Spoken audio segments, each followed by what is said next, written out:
ناصر نے یہ کیا کہہ دیا تھا؟ بابا جان تو دیوانوں کی طرح اپنا سر پیٹنے لگے۔ مر جاؤں گی بابا جان، کتنے مان سے اس نے اپنے باپ سے جان بخشی کی درخواست کی تھی۔ مر جاؤ گی تو تمہیں گندھوں پر اٹھا کر اپنے ہاتھوں سے دفناؤں گا۔ اپنی بیٹی کے لیے کہے گئے الفاظ کتنے شفاق تھے۔ بابا جان کو اب احساس ہوا تھا، رہنے دے ملک انکل، پھوپھا جان سے نہیں ہوگا۔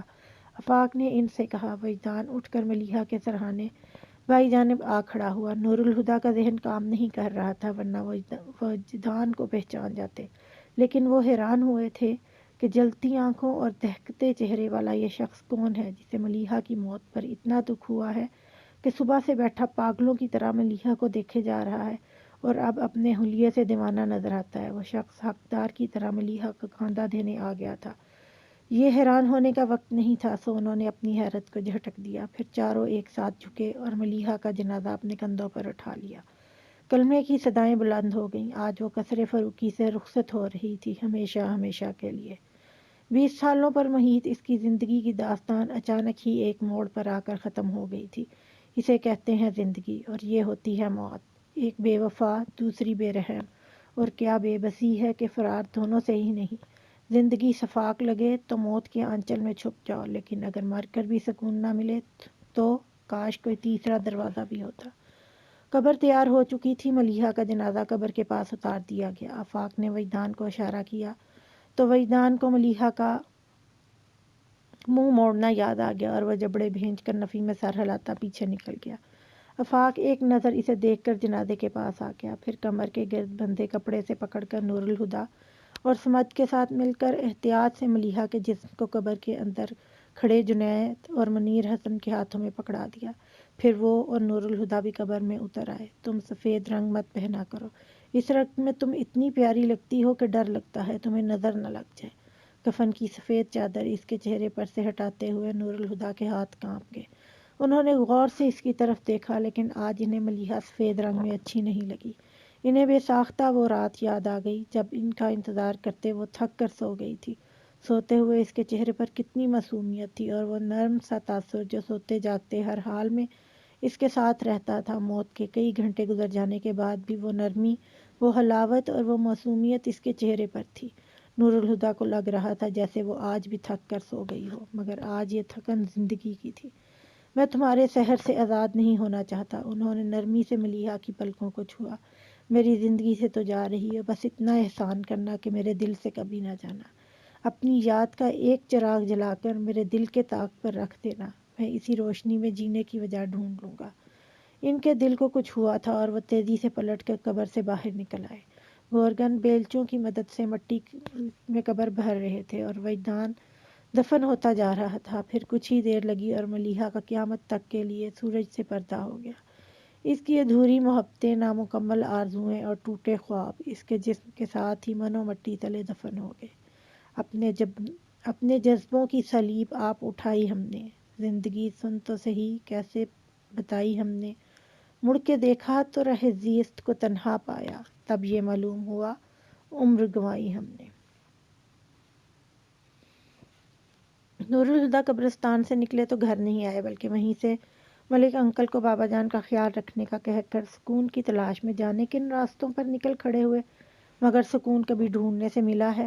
انہیں گھر جانے کے خیال سے وحشت ہو رہی تھی، مگر کب تک گھر نہ جاتے؟ گھر کی چوکھٹ پر قدم رکھتے ہی انہوں نے لاشعوری طور پر سامنے لاؤنج میں رکھے صوفے کی طرف دیکھا۔ ان کی نظر کی عادت ہو گئی تھی، اور وہ جیسے ہی انٹرنس کا دروازہ کھول کر اندر قدم رکھتے، ان کی نظر سامنے کو اٹھ جاتی اور ملیحہ جو روز لاؤنج کے صوفے پر بیٹھی ان کی واپسی کا انتظار کر رہی ہوتی، ہر روز کیے جانے والا استقبال اس انداز میں ہوتا تھا جیسے وہ ہفتوں بعد گھر لوٹے ہوں۔ وہ ایک ہاتھ لاک پر رکھے ابھی تک دروازے میں کھڑے تھے، جیسے منتظر ہوں کہ ملیحہ کسی کونے سے نکل کر اچانک ان کے سامنے آ جائے گی۔ تم کیوں مر گئی ملیحہ؟ یہ سوال اس وقت انہیں بے چین کیے ہوئے تھا، لیکن جواب نہیں ملا۔ لاؤنج میں رکھے اس صوفے سے نظر بچا کر سیڑھیاں چڑھتے اپنے کمرے تک آئے۔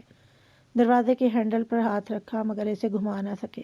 وہ جانتے تھے جیسے ہی وہ ہینڈل گھما کر دروازہ کھولیں گے، دروازے کے اوپر رکھی ٹوکری میں ملیحہ کے استقبال کی منتظر گلاب کی ڈھیروں پتیاں ان پر برسنے لگیں گی، اور کارپٹ پر بچھے پھول جو ملیحہ کے پیروں کو چھونے کی آس میں تھک کر اب مرجھا گئے تھے، ان کے بھاری بوٹوں کے تلے چرمرا جائیں گے۔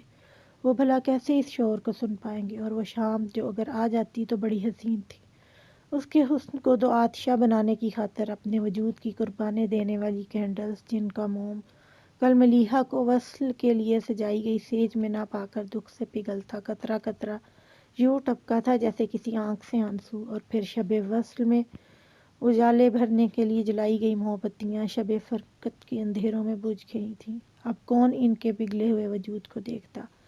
سیج کو اپنے جھرمٹ میں لیے چھت سے لٹکتی تازہ گلاب کی لڑیاں جو اب اپنی تازگی کھو چکی تھی، نور الہدیٰ کیسے اس کے کملائے چہرے دیکھتے؟ یہ سب اہتمام ملیحہ کے لیے تھا، اور جب اسی نے یہاں پاؤں نہیں دھرا تو نور الہدیٰ کیسے یہاں قدم رکھ پاتے؟ دھیرے دھیرے ان کا ہاتھ ہینڈل پر سے سرک گیا۔ وہ الٹے قدموں لاؤنج میں آئے تو بابا جان کے بند دروازے کے آگے رک گئے۔ وہ جانتے تھے اس بند دروازے کے دوسری طرف کیا قیامت ٹوٹ رہی ہوگی، مگر ایک قیامت ان پر بھی گزر رہی تھی۔ کل سے وہ بابا جان کا حوصلہ بڑھا رہے تھے، انہیں سمیٹ رہے تھے، مگر اب انہیں اپنا حوصلہ بڑھانا تھا، خود کو سمیٹنا تھا تاکہ بابا جان کا دکھ مٹا سکیں۔ وہ سر جھکائے اس دروازے کے سامنے سے گزر کر ڈائننگ روم سے ہوتے ہال میں آگے، جس کی دیواروں پر ملیحہ کی پینٹنگز اویزاں تھیں۔ ان کا رخ سیڑھیوں کی جانب تھا۔ ملیحہ کے کمرے کا دروازہ بھیڑا ہوا تھا، جسے نور الہدیٰ نے دونوں ہاتھوں سے پٹ تھام کر کھول دیا۔ کمرے کی فضا ساکت تھی۔ نور الہدیٰ نے آنکھیں بند کی اور گہرا سانس لے کر ملیحہ کی خوشبو کو محسوس کرنا چاہا جو کمرے میں ہر جانب بکھری تھی، پھر آنکھیں کھول کر کمرے میں ادھر ادھر دیکھنے لگے۔ یہی تو وہ گوشہ تھا جہاں ملیحہ نے اپنی مختصر سی زندگی کا زیادہ تر وقت گزارا تھا۔ کچھ لوگ ہوتے ہیں جو انسانوں پر ہی نہیں چیزوں پر بھی اپنا اثر چھوڑ جاتے ہیں۔ ملیحہ انہی لوگوں میں سے تھی جن کی چھاپ بہت گہری ہوتی ہے، اور شاید یہی وجہ تھی کہ نور الہدیٰ کو کمرے میں داخل ہوتے ہی یوں محسوس ہوا جیسے ملیحہ کہیں آس پاس ہی ہے۔ نور الہدیٰ نے آگے بڑھ کر بالکنی کا دروازہ کھول دیا۔ ایک سرد ہوا کا جھونکا نور الہدیٰ سے ٹکراتا ہوا گیا۔ انہوں نے سر اٹھا کر آسمان کو دیکھا جہاں 14ویں کا چاند جگمگا رہا تھا۔ وہ جانتے تھے ملیحہ چاندنی راتوں کی دیوانی تھی، خاص طور پر 14ویں کے چاند سے اسے عشق تھا۔ 14ویں کے چاند کی خوب چمکتی چاندنی میں وہ کمرے میں بند ہونے کے بجائے جھولے میں آ کر لیٹ جاتی اور چاند کو محویت سے دیکھتے دیکھتے سویا کرتی تھی۔ آج اسے نہ پا کر چاند نے کیا سوچا ہوگا؟ جھولے کے پاس کھڑے وہ سوچ رہے تھے، کتنی دور چلی گئی ہو ملیحہ، چاند سے بھی دور۔ خالی جھولے کو دیکھ کر وہ یاسیت میں ڈوب گئے۔ میں نے کب قربتوں کی خواہش کی تھی، لیکن کبھی یہ بھی تو نہیں چاہا تھا کہ تم دوریوں کے عذاب بخش دو۔ اب یہ نظر تمہیں کہاں ڈھونڈے؟ وہ مڑے اور واپس کمرے میں آ گئے۔ اپنا دھیان بٹانے کے لیے وہ ملیحہ کے اسٹوڈیو میں آ گئے۔ دیوار کے سہارے رکھے ایک کینوس کو اٹھا کر قریب سے دیکھنے لگے۔ بالکنی سے آتی تیز ہوا کے جھونکے نے ایزل پر لگے کینوس کو ڈھانپے باریک کپڑا اڑایا تھا۔ نور الہدیٰ بے ساختہ متوجہ ہو گئے تھے اور نیٹ کا کور ہٹا کر کینوس کو دیکھنے لگے، جس پر بنا ادھورا پورٹریٹ مراحل میں ہی نامکمل چھوڑ دیا گیا تھا۔ اپنی انگلیوں سے کینوس کو چھوتے وہ عجیب سے احساس میں گر گئے۔ ملیحہ کی آخری تخلیق، لیکن ادھوری۔ شاید زندگی نے اس تصویر کو مکمل کرنے کی مہلت نہیں دی۔ صرف یہ تصویر ہی کیوں، وہ تو سب کچھ ادھورا ہی چھوڑ گئی۔ اتنے اچانک رخت سفر باندھا کہ یقین ہی نہیں آ رہا۔ وہ پورٹریٹ کو دیکھتے ہوئے سوچ رہے تھے کہ اچانک کسی چیز نے انہیں چونکایا تھا۔ وہ غور سے پورٹریٹ کو دیکھنے لگے۔ انہیں احساس ہوا کہ یہ چہرہ تصوراتی نہیں ہے، بلکہ اس کے نقوش منحوس لگے تھے، مگر اتنے مبہم تھے کہ نور الہدیٰ پہچان نہیں پائے۔ لیکن انہیں یقین تھا کہ وہ اس چہرے کو دیکھ چکے ہیں۔ کہاں؟ انہیں کوشش کے باوجود یاد نہیں آیا، تو اس احساس کو جھٹک کر وہاں سے ہٹ کے اور چلتے ہوئے بیڈ پر آ کر بیٹھ کے، پھر یوں ہی ٹانگ لٹکائے وہ پیچھے کو لیٹ کے۔ نور الہدیٰ نے حساب لگایا۔ بیش یقینی کی اس کیفیت کو جھیلتے ہوئے 24 گھنٹے گزر گئے تھے، مگر انہیں لگ رہا تھا کہ بس اگلے ہی پل جان جسم سے نکل جائے گی۔ تمہاری محبت دیکھ لی، نور الہدیٰ خود پر طنز کیا۔ کہتے تھے ملیحہ کے بغیر ایک پل بھی نہ رہ پاؤں گا، اور دیکھو 24 گھنٹے گزر چکے ہیں اور سانس اب بھی باقی ہے، مگر صرف سانس ہی تو باقی ہے، ان کے دل نے شکستہ انداز میں کہا تھا۔ انہوں نے سن کر پلکیں موند لیں۔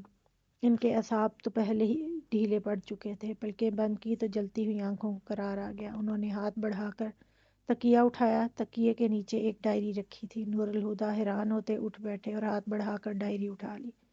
وہ چھوٹی کتاب کی سائز کی ریڈ کور والی ڈائری تھی، جس کے چکنے صفحوں کے درمیان ایک گولڈن کلر کا پین اس طرح سے پھنسا تھا جیسے کوئی لکھتے لکھتے کسی کام سے اٹھ گیا ہو۔ انہوں نے ڈائری کھول کر پہلے صفحے کو دیکھا، جس پر ملیحہ کا نام لکھا تھا۔ وہ اور بھی حیران ہو کہ ملیحہ ڈائری لکھا کرتی تھی۔ یہ بات نور الہدیٰ کے لیے نئی تھی۔ انہیں کبھی بھی ملیحہ کی سعادت کے بارے میں پتہ نہیں چل سکا تھا، بلکہ یہ بات تو کسی کے بھی علم میں نہیں تھی۔ شاید بابا جان کے علم میں بھی ایک تجسس سا ہوا کہ وہ اس ڈائری میں کیا لکھتی تھی۔ دیکھنا تو چاہیے، انہوں نے سوچا، اور جوتے اتار کر آرام سے نیم دراز ہوتے ہوئے ہاتھ بڑھا کر بیڈ کے سائڈ ٹیبل پر رکھا لیمپ روشن کیا اور ڈائری کھول کر پڑھنے لگے۔ نور الہدیٰ جانتے تھے کہ ملیحہ کی زندگی میں کئی خلا تھے، اور انہیں لگتا تھا کہ ملیحہ نے ان خلاؤں میں جینا سیکھ لیا تھا، اور ایسا لگنے کی وجہ بھی تھی۔ نور الہدیٰ نے ہمیشہ اسے پرسکون دیکھا تھا۔ وہ ایسے شو پیس کی طرح لگتی تھی جسے لوگ ڈرائنگ روم میں سجا کر بھول جاتے ہیں، پھر یہ تو پتہ رہتا ہے کہ یہیں کہیں ایک شو پیس رکھا تھا، مگر رک کر اسے دیکھنے کی ضرورت محسوس نہیں ہوتی، اور وہ شو پیس بھی کبھی اس بے توجہی کا گلہ نہیں کرتا۔ بابا جان نے کبھی بھی ملیحہ کو شو پیس سے زیادہ کی اہمیت نہیں دی۔ وہ آس پاس سے اتنا کافی ہے، وہ کس حال میں ہے یہ جاننا ضروری نہیں۔ نور الہدیٰ کو لگتا تھا ملیحہ نے شو پیس کی طرح ہی بابا جان کے نو لفٹ والے رویے کو قبول کر لیا تھا، لیکن ملیحہ شو پیس نہیں تھی۔ اس نے کبھی کہا نہیں تھا، مگر اسے بابا جان کی بے توجہی کا گلہ تھا اور اپنی تنہائی سے شکایت۔ بابا جان کو حاوی رہنا پسند تھا، اور ملیحہ کے مزاج میں پسپائی تھی۔ جب بھی اس کا آمنا سامنا بابا جان کی سخت گیری سے ہوا، اس نے بہت آسانی سے ہار مانتے ہوئے قدم پیچھے لے لیے، اور ٹکراؤ کے امکانات کم کرنے کے لیے اس نے بابا جان کے مزاج کو اپنا لیا تھا، لیکن اپنی ذات کی نفی نہیں کر پائی جس نے اس کے اندر کشمکش کو جنم دیا تھا، اور یہی کشمکش ملیحہ کی زندگی کی سب سے بڑی تکلیف تھی، اور نور الہدیٰ نے اس کی تکلیف کو آج جانا تھا، جب اسے اس دنیا کو چھوڑے 24 گھنٹے سے زیادہ گزر چکے تھے۔ ملیحہ کی اداسی، ملیحہ کی ناراضگی، ملیحہ کی محرومیاں، اب جگ کے نور الہدیٰ اس کی تکلیف کو کم کرنے کے لیے کچھ بھی نہیں کر سکتے تھے۔ ملیحہ کی ڈائری کو پڑھ کر ہی نور الہدیٰ کو ملیحہ کی گھٹن کا احساس ہو رہا تھا، لیکن قدرت اچانک ہی ملیحہ پر مہربان ہو گئی، اور وہ جو ٹھنڈی ہوا کے جھونکے کے لیے ترستی تھی، اس کی زندگی میں ایک ساتھ دو روزن کھلے تھے، ایک نور الہدیٰ فاروقی اور دوسرا وجدان مصطفیٰ۔ نور الہدیٰ اس نام کو پڑھ کر حیران رہ گئے۔ انہیں تو کبھی احساس بھی نہیں ہوا تھا کہ ملیحہ کی زندگی میں کوئی اور بھی ہے۔ یہ شخص مجھ سے سب کروا لے گا جو میں کبھی نہیں چاہتی، جسے کرنے کی مجھ میں ہمت نہیں ہے۔ مجھے لگتا ہے میں دائرے میں قید ہو گئی ہوں، جس میں بھی راستے پر قدم بڑھاؤں گی اس کے آخری سرے میں وجدان کو ہی کھڑا پاؤں گی۔ ملیحہ کبھی کسی کے لیے بے اختیار بھی ہوئی تھی؟ نور الہدیٰ کو یقین ہی نہیں آیا۔ پھر ملیحہ کے آگے ہی کا پل نور الہدیٰ پر حیرتوں کے پہاڑ توڑ گیا۔ نور الہدیٰ کے لیے ایک ایک لفظ میں حیرتوں کا جہان آباد تھا۔ وہ بے اختیار ہی صفحے پلٹتے چلے گئے اور انہیں تحیر سے پھیل گئے، مگر وہ فون کال پر رک گئے۔ آگے صفحے سادہ تھے، نہ بھی ہوتے تو نور الہدیٰ میں اب اور ہمت نہیں بچی تھی۔ ڈائری ان کے ہاتھ سے چھوٹ کر بیڈ پر جا گری۔ انہیں ایک دم سے ہوا میں آکسیجن کی کمی کا احساس ہوا تھا۔ وہ اٹھ کر بالکنی میں آ گئے تو کیا ملیحہ وجدان سے محبت کرتی تھی؟ نور الہدیٰ نے تھک کر بالکنی کی گرل سے ٹیک لگا لی اور سر جھکا کر بائیں کندھے سے ذرا نیچے اپنی شرٹ پر کاجل کے اس نشان کو دیکھا جو ملیحہ کی آنکھ سے بہہ کر ان کی شرٹ میں جذب ہو گیا تھا۔ ان کے دماغ پر چھائی دھند چھٹنے لگی تھی۔ دھیرے دھیرے اس نشان پر انگلیاں پھیرتے ان کا ذہن بہت تیزی سے تانے بانے جوڑ رہا تھا۔ ایگزیبیشن کی رات ملیحہ نے بابا جان سے وجدان کا ذکر کیا تھا، اور ان کی ناراضگی کے اظہار پر اس نے کھل کر وجدان سے محبت کا اعتراف کیا تو بابا جان نے اس پر نور الہدیٰ کے ساتھ شادی کرنے کا فیصلہ مسلط کر دیا۔ بے شک وہ اس بارے میں نور الہدیٰ کا عندیہ بہت دن پہلے لے چکے تھے، لیکن ملیحہ کو یہ فیصلہ سزا کی صورت ہی سنایا گیا تھا۔ اب نور الہدیٰ کی سمجھ میں آ رہا تھا کہ بابا جان نے صرف 3 دن کے وقفے سے تاریخ کیوں طے کی تھی۔ وہ ملیحہ کو موقع نہیں دینا چاہتے تھے، لیکن ملیحہ نے کسی موقع کا انتظار نہیں کیا، اور زندگی میں پہلی بار وہ بابا جان سے اختلاف کی جرات کرتے ہوئے وجدان سے ملنے جا پہنچی۔ اگر وجدان اس دن اسے مل جاتا اور اس کا ساتھ دینے کو تیار بھی ہوتا تو باپ بیٹی کے بیچ سرد جنگ کا آغاز ہو جاتا۔ اس جنگ میں جیت کس کی ہوتی کہنا مشکل ہے، لیکن پھر ملیحہ کسی بھی قیمت پر